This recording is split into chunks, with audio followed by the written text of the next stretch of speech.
আচ্ছা কোনছে আল্লাহ বড় না মানুষ বড়? ধরো গাদা, তুই কার হাতে কার জোড়া দেশ? কুড়াই আল্লাহ আর কুড়াই মানুষ। যেটা কবার কইছে ওইটা কন। আল্লাহ বড় না মানুষ বড়? আল্লাহই তো বড়। আল্লাহ বড়, তাহলে আল্লাহর কথা না হইনা মানুষের কথা শুনেন কে? তুই কি কইতাছস? কি আর আল্লাহর কথা মানে না মানুষের কথা মানে? হ্যাঁ, কি আর মানুষের কথা শুনেন তাই না? আমনে যে ওইদিনকে ডায়াবেটিসের রোগ নিয়ে যে হাসপাতালে গেলেন, ডাক্তার আপনার কত কিছু খাবার না করলো, সব কিছু না খাই এখন চলতেছেন।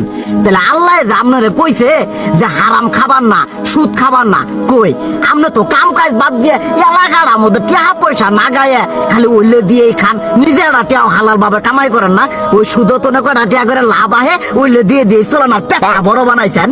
শুনেন একটা কথা কই, হারামের কোনোদিন আরাম নাই।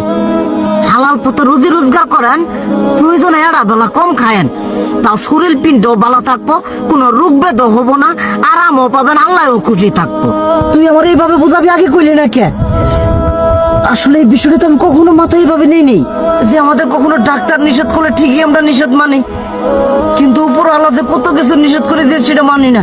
আর এই যে হারাম পথে টিয়া পয়সা কামাই করতেছেন, শরীরের মধ্যে দুনিয়া রোগ বেত হয়েছে, দেখা যাইতেছে যা টিয়া হারাম পথে কামাই করতেছেন তার তো বেশি টিয়া মনে করেন জ্বলে যাইতেছে গা বেশি। আজকের পর থেকে আমি আর এই হারাম সুদ খামো না, আমি হালাল পথে চলবো, হালাল টাকা পয়সা ইনকাম করবো। এতে করে যদি একবেলা কমও খাইতে হয় তবুও খামো, তবু আমি আর এই হারাম পথে চলবো না। আচ্ছা ঠিক আছে।